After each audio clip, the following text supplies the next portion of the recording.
I can still feel the weight of the dirt on my chest. That's how I remember that day, my own children standing above me, eyes cold as winter, shoveling soil like strangers. It wasn't a nightmare. It was the moment I realized that blood ties can choke you harder than any rope. My name is Charles Hightower. I'm 58 years old, and until that day, I thought nothing in this world could break the bond between a father and his children. I was wrong. The story didn't begin at the grave they dug for me. It started months earlier, with whispers in my own kitchen and laughter that turned my stomach sour. My daughter, Melanie, 32, sharp-tongued, a nurse who used to braid my late wife's hair when she was ill, started calling me old man with a smirk instead of a smile. My son Brian, 35, once my fishing buddy, began visiting less, but when he did, his eyes darted toward my checkbook before they landed on me. One cold morning in February, I walked into the kitchen wearing my usual navy robe, coffee in hand, and caught them both at the table. Melanie's voice dropped to a hiss as she said, "If we wait too long,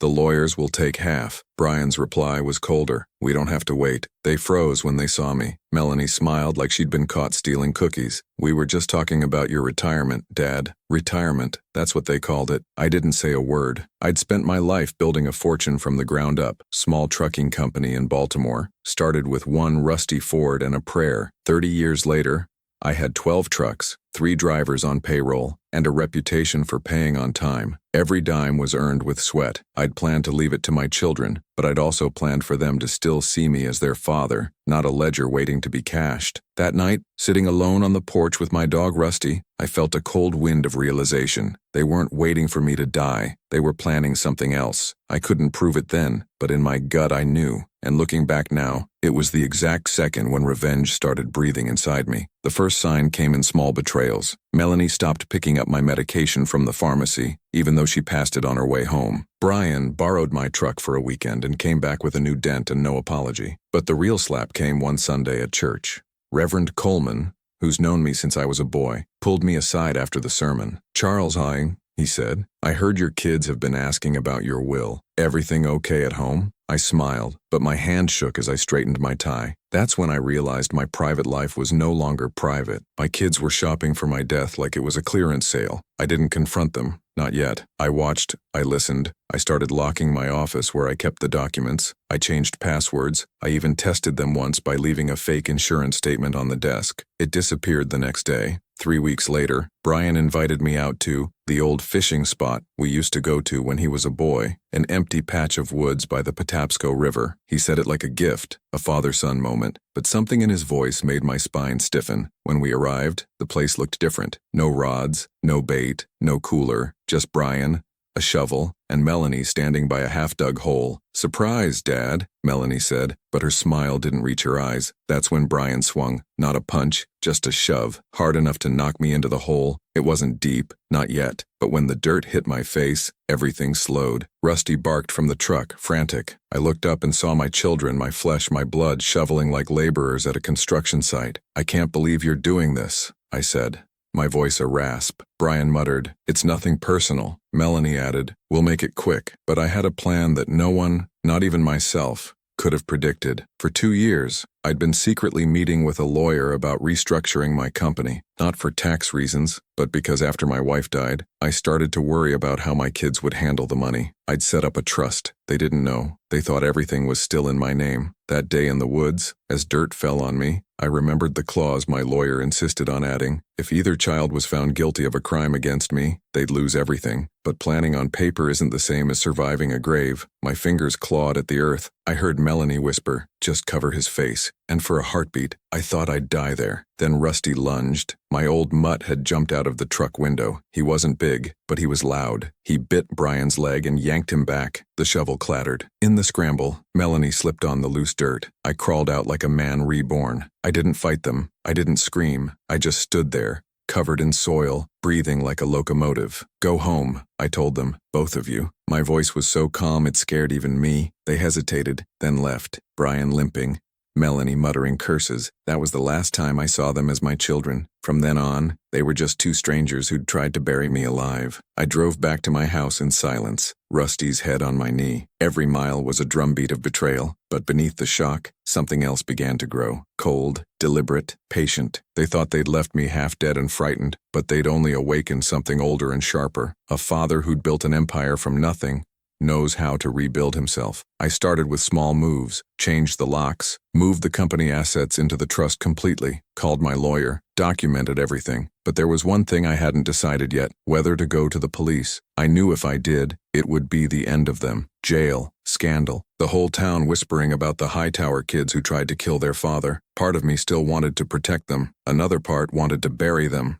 Not in earth, but in consequences. I went to church the next morning, sat in the back pew, still smelling of soil. Reverend Coleman looked at me and paused mid-sermon. Sometimes, he said, the enemy sits at your own table. He wasn't looking at me when he said it, but I felt every word. That's when I decided to do something they would never forgive me for. Before I tell you what I did, let me say this. I wasn't always a vengeful man. I taught my kids to fish, to drive, to pray. I held them when they were sick. I worked double shifts so they could go to college. But when they turned on me, something inside snapped. Not like a branch, but like a bowstring pulled tight. I started moving money in ways they couldn't trace. Sold one of the trucks under a dummy corporation. Bought a small cabin in West Virginia under a friend's name. All while smiling at them when they called to check in. I also started wearing a wire, a little black device under my shirt, connected to my phone. Every time they visited, every word they said was recorded. Evidence, insurance, revenge, wrapped in patience. One evening, Melanie stopped by with a casserole. Thought you could use some company, she said. Her eyes were too bright. She sat at my table like nothing had happened. I smiled back, the wire humming under my shirt. Melanie,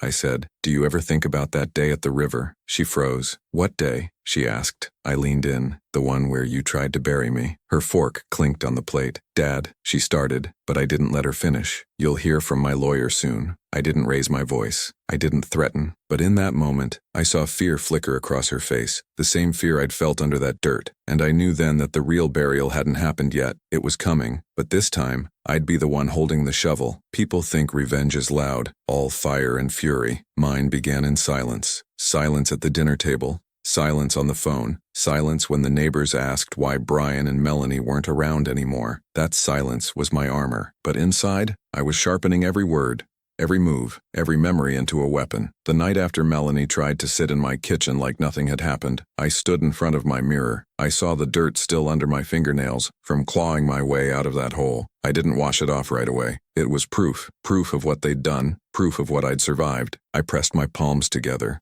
soil falling to the bathroom floor, and whispered, you buried the wrong man. I wasn't foolish enough to confront them head on. If I shouted my story to the world without evidence, people might think grief had finally cracked me. My wife was gone. I was pushing 60, and my kids could easily claim I was unstable. I knew they'd already been testing that narrative, sprinkling whispers around town. Dad forgets things, Melanie had said to Mrs. Turner at church. He's been acting strange, Brian muttered to a mechanic who later told me. They were building a story where I was the crazy old man, not the victim. So I flipped the script. The wire was only the first step. I needed more. I began leaving out bait, papers in plain sight, calls on speakerphone with my lawyer that weren't really about my estate but sounded like they were. And just like moths to flame, my children fluttered closer every time. Brian showed up on a Thursday afternoon, beer in hand. Just thought I'd check in, Dad, he said, setting the bottle on my counter like a peace offering. His eyes darted immediately to my desk drawer. I let him. Inside was a decoy will, something I drafted myself on an old typewriter, leaving everything to a family friend. His jaw clenched when he saw it. I pretended not to notice. That's interesting, he muttered. Didn't know you were making changes. I smiled, sipping my coffee. Getting old, Brian. Gotta prepare. Every word recorded, every twitch of his eye captured in my memory. But here's the thing I didn't expect. Revenge is exhausting when you carry it alone. There were nights when the house felt too big, when my wife's absence was a louder betrayal than anything my kids had done. I'd sit with Rusty, his head heavy on my knee, and think maybe I should just let it go. Maybe money wasn't worth all this poison. Then I'd close my eyes, and I'd see the shovel coming down, dirt covering my face. I'd hear Melanie's voice, just cover his face. That memory would snap me back like a whip. No, letting it go wasn't mercy, it was surrender, and I hadn't survived that grave just to surrender. That's when I started reaching out, not to the police and not yet, but to people who mattered. Reverend Coleman, for one. I invited him over for coffee. Midway through the conversation, I asked casually, "Reverend, if a man's children sinned against him in a way too deep to forgive, what would you advise?" He looked at me long and hard,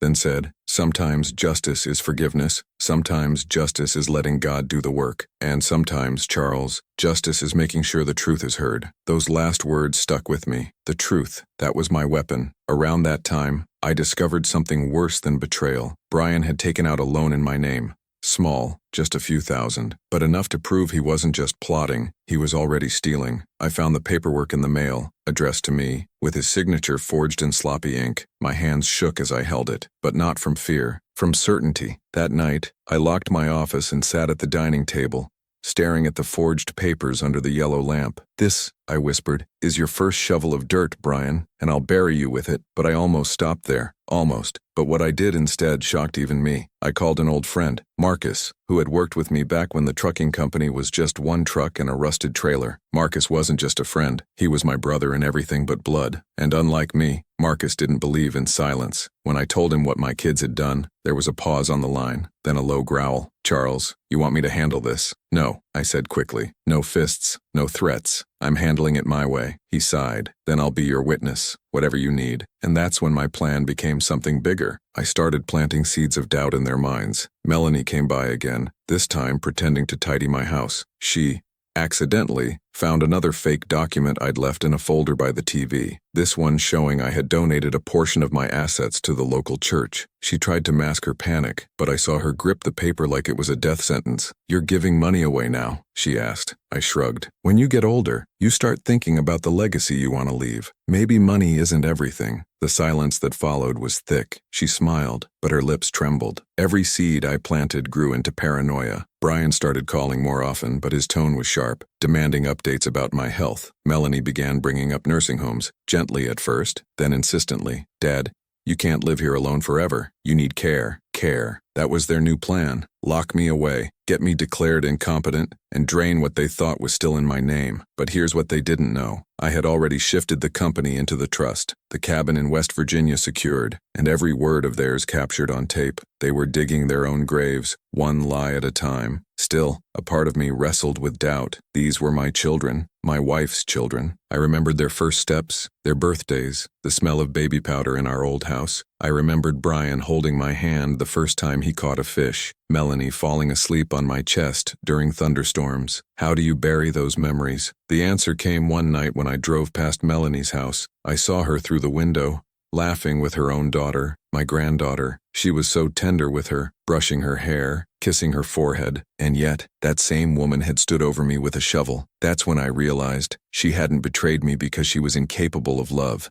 She had betrayed me because her love for money outweighed her love for me. That truth hurt more than the dirt in my lungs, but it gave me clarity. I didn't want just to stop them. I wanted to strip the money from them so completely that they would finally see the emptiness of what they'd chosen. So I set the final trap. One evening, I invited both Brian and Melanie over for dinner. I cooked their favorite, pot roast with garlic mashed potatoes, the way their mother used to make it. The house smelled of rosemary and memory. They came, suspicious but hungry. Halfway through the meal, I stood up, cleared my throat, and said, "I want to talk about the future." They leaned in, eyes gleaming. "I've decided to make some changes to the will," I said calmly. "I've realized money can't buy the kind of care I'll need, so I'm leaving it all to someone who truly has my best interest at heart." Their forks froze midair. "Who?" Melanie asked, voice sharp. I smiled. "The church." Brian slammed his hand on the table. "You can't be serious." "I'm very serious," I replied. "I've already spoken to the lawyer. In fact, I've been recording every conversation we've had these past months.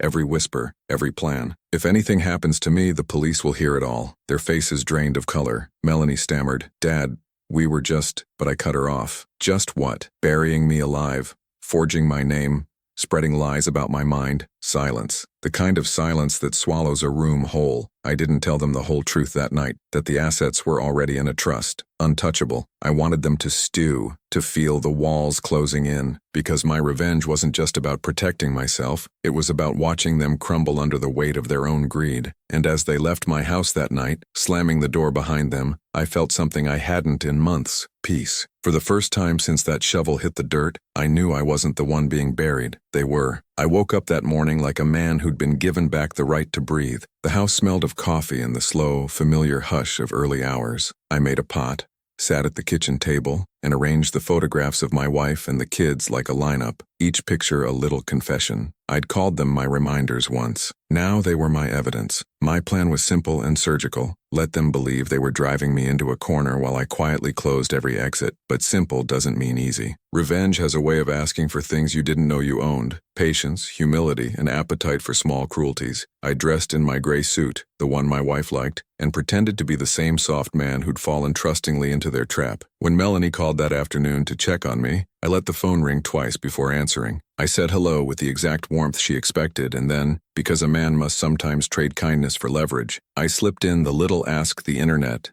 and millions of docuseries teach the clever to use. If you're in my town this week, could you come by? I need help with some old files. The invitation sounded like need. It smelled like opportunity. They came, both of them, smirking just enough to mask the old familiarity. They sat in my living room like two lawyers waiting for the jury to arrive. I served coffee and a slice of pie their mother used to make. The pie was a relic of better days, and I used it as a prop. Small comforts, lower defenses. As they ate, I let conversation drift: fishing, politics, a joke about taxes. Then I steered it, careful as a helmsman, toward the one thing that would make them stretch for the shovel they'd thought they'd already used on me: the company books. Funny thing, I said, folding my napkin. I found an old ledger from when the company was just me and one truck. Brian leaned forward, eyes bright. Melanie's fingers tightened around her coffee cup. You should come by the office, I said. I'm going to show you how the business used to be run. Their faces were a map of greed and nostalgic love. An ugly, useful map. I'd arranged for Marcus to be at the office that day. He pretended to be clumsy, poured coffee too loudly, and asked too many questions about maintenance schedules. The important part wasn't the ledger. They'd seen it before, but the presence of witnesses, of old men who remembered who paid who and when. Evidence has friends. Lies tend to stand alone. After they left the office, Marcus grabbed my arm in the parking lot. You sure you want to do this in public? He asked. They'll squirm. I laughed. A little too quiet. They already squirmed enough to dig a hole for me. Marcus, let them dance. Once the seed was planted, the dominoes began their small, inevitable clatter. Brian started calling more often. His voicemail messages clipped and polite but urgent. Melanie showed up at my gate with gifts: a framed photo of my grandchildren, a basket of fruit, a card with a playful "Love, Mom's Girls" scrawled across the front. Each offering came with a question, a suggestion, a nudge toward a nursing assessment or a care plan. They were trying to corner me into paperwork, and they did it with the practiced softness of wolves in sweaters. But I wasn't the only one watching them. The wire I'd worn that first week had been a proof of concept. The recordings had to be followed by faces and documents. Marcus drove down the county clerk's office on my behalf and requested copies of the loans and registrations tied to my name. He found the small forged loan I'd discovered earlier. He found signatures that matched Brian's scrawl in different places. We built a chain, and the chain can become a noose if you know where to tighten it. Halfway through this block of my life, when the plan felt both fragile and unassailable, there was a moment so quiet I still replay it in my head like the exact tone of a bell. I was alone on the back porch, watching the river that had watched me since I was a boy, and I whispered to myself, that's when I decided to do something they would never forgive me for. The phrase arrived like a spark. I didn't announce the full scope yet, but the idea lodged in my chest and grew roots. It wasn't about destroying them so much as teaching them the anatomy of what they'd chosen. Greed first, human decency later. They needed to feel the loss of both. My next move had to be surgical, public, and humiliating. The triple cord that disentangles a family of lies. I called the local paper and asked if they would run a human interest piece about senior entrepreneurs. Oddly, they bit. A reporter named Claire came by, bright and curious, asking about the trucking business and my early days hauling freight with a single truck and a can-do heart. I told her the truth.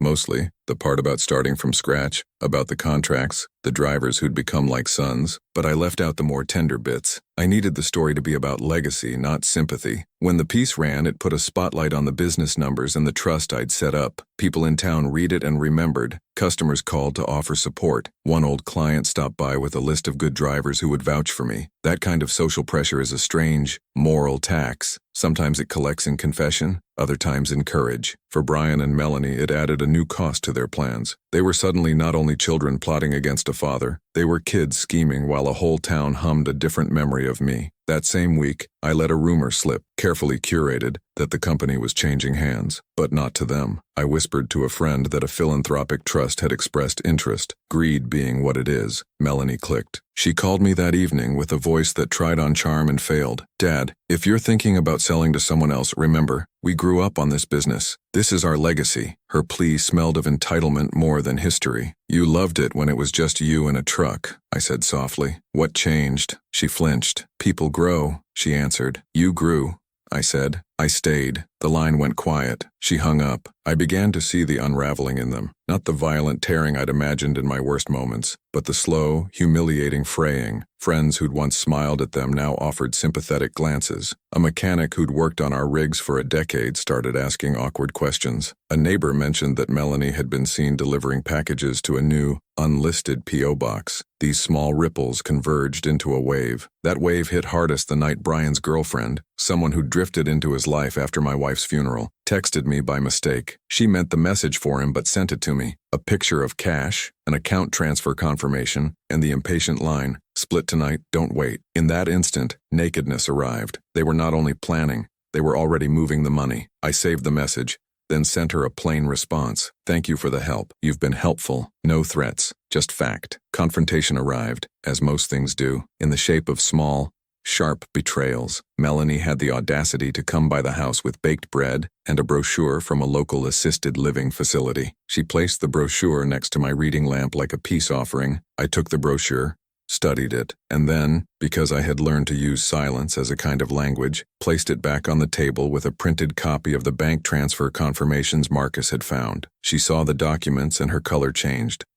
How did you, she stammered. You're very organized, Aubrey, I said. That's useful for people who like spreadsheets. Her hands shook. You tricked me, she said finally. You set up all those recordings. I set up what I needed to set up, I replied. You set up whatever you chose to set up. She left in a storm of anger and shame, slamming the gate so hard the hinges protested. I stood there, listening to the hollow sound fade, and felt a strange mixture of sorrow and satisfaction. Sorrow for the children who'd been raised to believe the dollar was the summation of their worth. Satisfaction because the scaffolding they'd built to justify their crimes was collapsing. The final sequence began to fall into place when Melanie, in a desperate reach for leverage, called the county probate office and tried to file an emergency petition declaring me incapacitated. She was sloppy, either because she'd never done this or because she was too consumed by entitlement to be cunning, and she left a digital trail that led straight to her. Marcus and I had already filed counter paperwork showing the trust was fully funded and that a medical evaluation of my capacity would be inappropriate and perhaps patronizing. The clerk who'd known me since I was 20 said something I'll never forget. Mr. Hightower, we don't move in haste when someone's trying to fix the past with paperwork. At a hearing scheduled 2 weeks later, Melanie walked into the courtroom with a look I wouldn't have imagined for her. Equal parts defiance and pleading. Brian sat to her right, his neck flushed with stress. I entered last, calm, collected, the man with the evidence, and a lawyer who'd come with a suitcase of facts. The judge listened to both sides with a face like a well-trained gate. When she asked for proof of incapacity, Melanie's words faltered. The recordings played in court, our conversations, her admissions, Brian's sharp suggestions. Even the judge's clerk couldn't help the small gasp that left her mouth when the line about "just cover his face" washed over the room. The judge's ruling was careful, surgical, no punitive sentences that night, no spectacular unmasking. But she denied the emergency petition and ordered an investigation into the financial irregularities. The courtroom hummed like a hive. Outside, a handful of reporters waited, not for a scandal, but for a story. I walked out of the courthouse into daylight that tasted like vindication. They'd tried to bury me. They'd failed. The soil they had thrown at my face had only fertilized the thing I'd grown in my chest. A slow, patient claim on justice. As I stepped into the sun, I thought of my wife and the life we'd built. I thought of the river and the little patch of woods where they'd decided to be monsters for an afternoon. I knew what came next would be messy. The law had been set in motion, and the town had a taste for truth. But I also knew something else, a quieter thing. Revenge is not a trophy you hold up in the end. It's a lesson that returns to the ones who taught it. Would they recover from this? Perhaps. Would they understand the magnitude of their betrayal? That I didn't know. What I did know is this. When men try to bury you alive, you either die under the dirt or you learn to grow roots in the dark. If you're watching this on a channel and this story hits you where you live, leave a comment with the city and state you're watching from, and subscribe for the next part. There's more to come, and I'll show you how the final pieces fall. The night after the hearing, my house felt different. The silence wasn't heavy anymore, it was victorious. The air itself seemed to know I'd dragged their lies into the light, but I also knew desperation was a dangerous weapon. Corner an animal and it'll bite harder. My children weren't finished, they were only wounded. I poured myself a glass of bourbon and sat on the porch, Rusty curled at my feet. Across the street, Mrs. Turner watered her flowers. She waved, the way neighbors do when they want you to know they've read the paper but won't say it aloud. That night, I understood something. It wasn't just about me anymore. The whole community had become witnesses. Brian called 2 days later. His voice was hoarse, like he'd been shouting, "Dad, we need to talk." "I think we've talked enough,"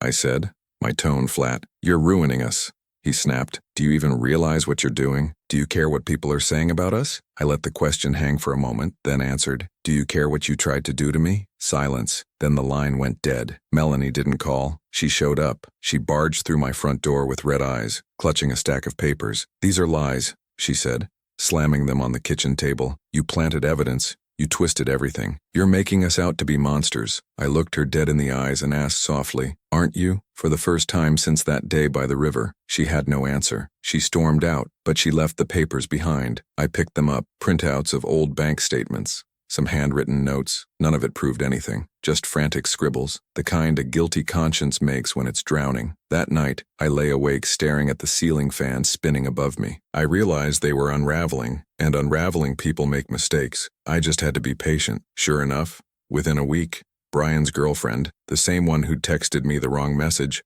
called my lawyer. She wanted protection. She'd seen enough, heard enough, and didn't want to go down with them. She handed over voice messages where Brian bragged about taking care of the old man, and Melanie reassured him that nobody would miss him for a few days. Listening to those recordings was like being stabbed with a blade you already knew was there, but it was also confirmation. They had tied their own noose. Still, I wasn't done. A court ruling and a few recordings weren't enough. They'd tried to bury me. I wanted them to feel what it meant to be buried, not with dirt unbound, but with shame, with loss, with the slow erosion of everything they thought was theirs. So I made a decision. I called my lawyer and instructed him to finalize the transfer of the trucking company, not just into the trust bar, but into a foundation in my wife's name. The company would continue, but the profits would fund scholarships for children of truck drivers. My children would get nothing, not a dime. When the documents were signed, I felt lighter than I had in years. I drove to the cemetery where my wife rested and laid the papers on her grave. "It's yours now," I whispered, "not theirs." Rusty lay beside me, tail thumping softly against the grass. But I wasn't naive. I knew my kids wouldn't go quietly. They proved me right the following Sunday. I was sitting in church when the whispers began. People were shifting,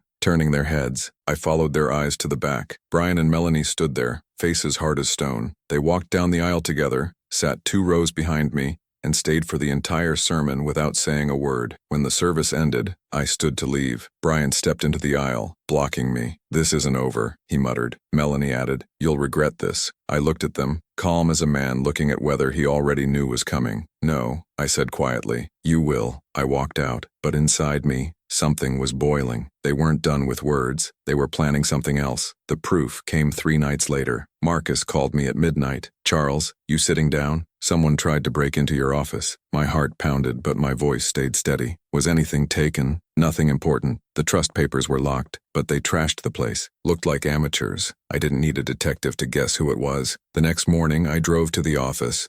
Drawers overturned, papers scattered, a broken lamp.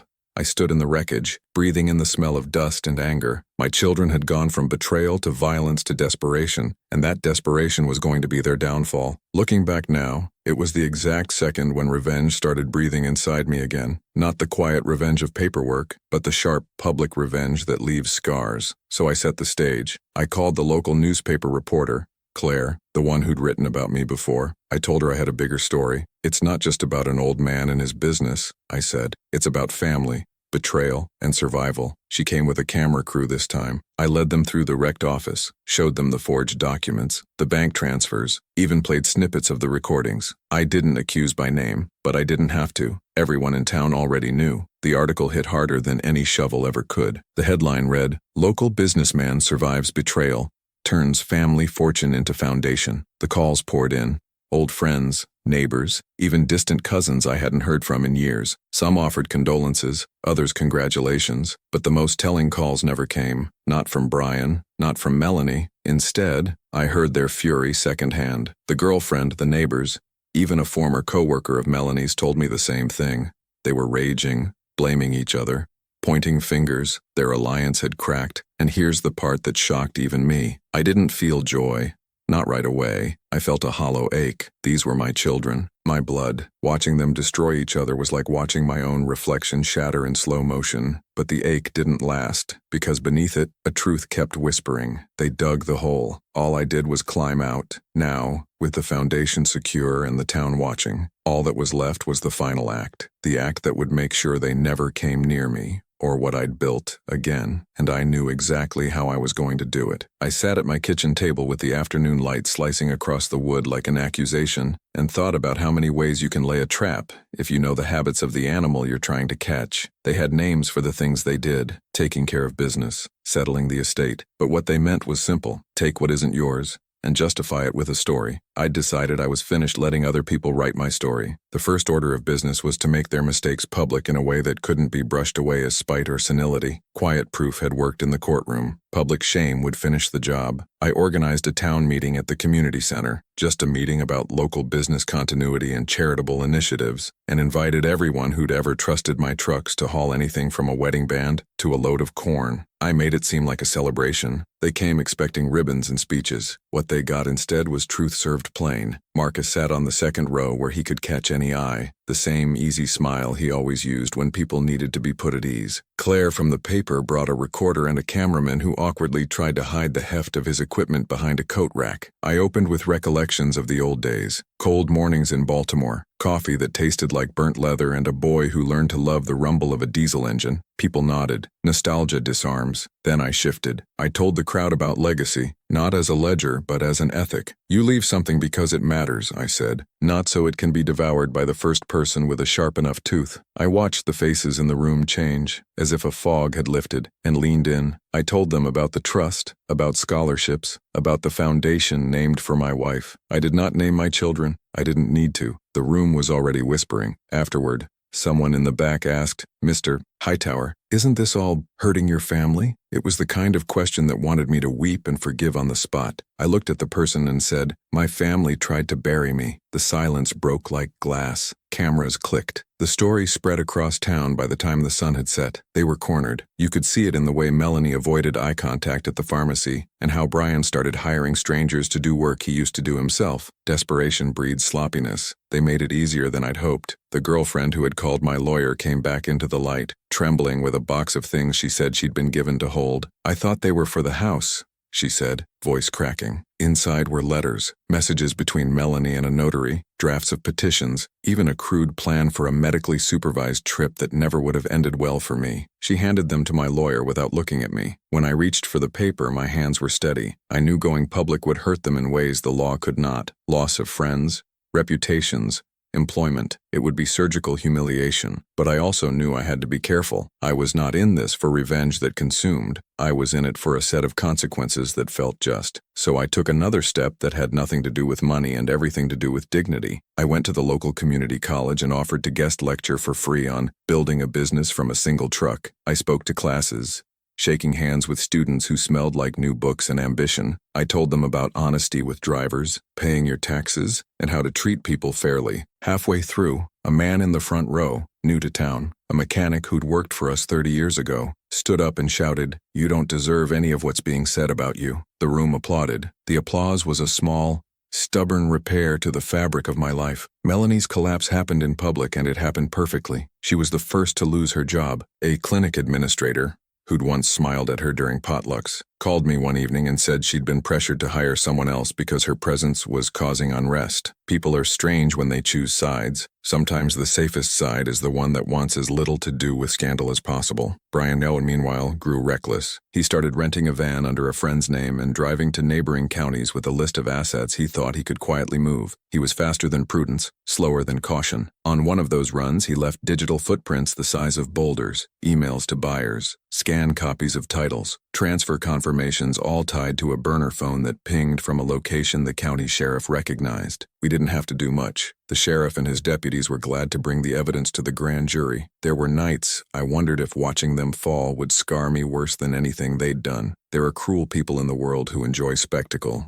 I'm not one of them. My victory, when it came, would be a quiet, almost domestic thing. Contracts signed, keys turned over, scholarship funds established, without pomp. But the law has its own appetite for justice, and it tends to move slower than a man with a grudge. Halfway through this sequence of events, when the news vans had parked on Main Street and the courthouse steps smelled of smoke from a food truck, I sat on the back stoop and thought, I almost stopped there. Almost. But what I did instead shocked even me. I called my children and asked them to come to the house for one last talk. I said it plain and flat, like a man asking someone to return a borrowed book. They came separately, which was the first sign they'd begun to distrust one another. Melanie arrived with a face drawn tight. Brian came in a shirt stained with engine grease, hands that refused to stop fidgeting. We sat at the dining table, the same table we'd eaten at for years, and I watched their fingers pick at the edge of a napkin like men who do not know where to land. "I'm tired," I said. Tired of pretending things are something they aren't. Tired of being treated like a ledger. I laid the documents on the table. Trust papers, the foundation bylaws, photocopies of bank transfers. I told them what they already knew, that the business was no longer theirs to claim. I told them, too, about the recordings in court, the girlfriend's letters, Brian's email trail. I watched the color leave their faces like a tide. "You had one job," I whispered, "to be my children." Melanie reached for a retort but stopped. Brian's jaw worked like a machine out of rhythm.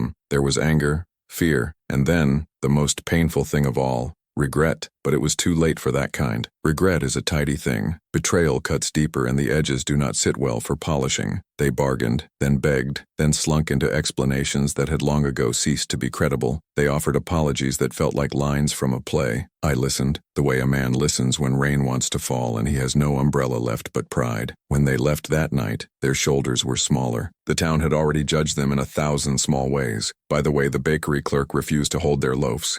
By the glances people stopped pretending they didn't notice. Justice had a social arm as long as law, and it was wrapping itself around them. I could have ended it there, sign the documents, shuffle the papers, close the doors, but I wanted them to understand how fragile the things they'd tried to take really were. I wanted them to see that money isn't the only thing that can provide shelter. Reputation does too, and they'd burned that roof down. So I organized a small event at the company headquarters. Not a press conference, just a public handover. I invited the drivers, the office staff, the clients who'd trusted us in storms and on holidays. I told them about the scholarships, how I wanted to honor drivers' kids who worked hard. I presented the keys to the trustees and watched the faces of people who had been with me for decades. Some cried, some clapped. I felt real peace for the first time since the dirt had cut into my lungs. As the crowd filtered out, a young man approached me. He looked like he'd stepped out of one of those classes I'd taught, a kid with ambition and coal dust under his nails. "Mr. Hightower," he said, "my brother drives for you. He says you saved his life when the company gave him work after his kid was born." He looked at me like a man who'd been told a secret and was passing it on. I took his hand. "Firm. We take care of our own," I said. The line was small but true. That night, I sat alone with Rusty under the sound of a ceiling fan. The house felt full and empty at once. My children had been stripped of what they thought was theirs. The law had started its slow work. The town had begun its quiet punishments. I had turned their shovel into a lesson. And yet, as the wind moved across the yard and the radio murmured an old jazz standard my wife liked, I felt a pulse of uncertainty. Retribution had been served, but there was one final thing I had to decide. Forgiveness, not for them, at least not yet, but for myself. To let the river take the rest of the bitterness, or to keep tending it like a garden that would never bear fruit. I didn't have an answer. What I did have was a knife-edge moment approaching, one that would show whether the life I'd rebuilt was truly mine, or simply another fight to win. The last move wasn't legal or public.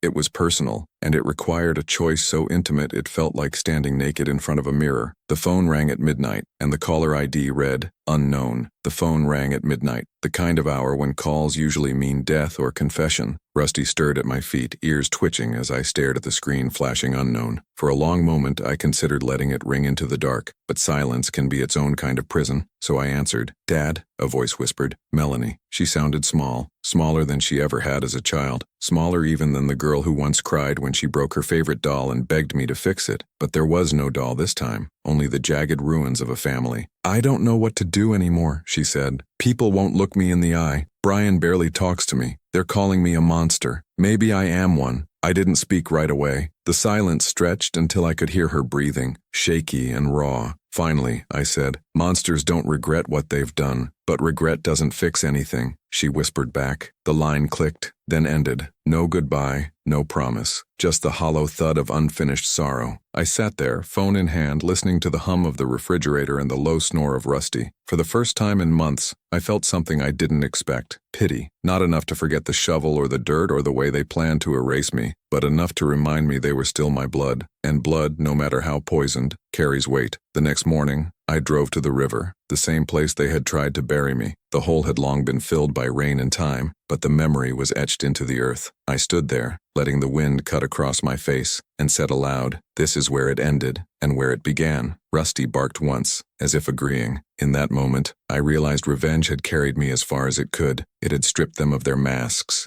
secured my legacy, and given justice a body to inhabit. But revenge is a poor house to live in. You can't sleep in it forever. So I decided on something different. Not forgiveness, that word was too clean for the dirt they'd thrown at me. What I chose was distance, a permanent exile. I instructed my lawyer to finalize restraining orders, not out of spite, but for peace. They would not come near me, nor the foundation, nor the house their mother built with me. Their names would be removed from everything official, every scrap of inheritance erased. When the papers were signed, I felt a weight leave my chest. Not joy, not sorrow, just clarity. Weeks later, the sheriff paid me a visit. Brian had been picked up for fraud in another county. Forged signatures, shady deals, the same tricks he'd tried on me. Melanie, meanwhile, had left town. Rumor said she was staying with a distant cousin, working odd jobs, trying to rebuild a life from the ashes. I didn't smile when I heard. I didn't gloat. I just nodded, as if the universe had finally finished a sentence I'd been waiting to hear. The foundation, meanwhile,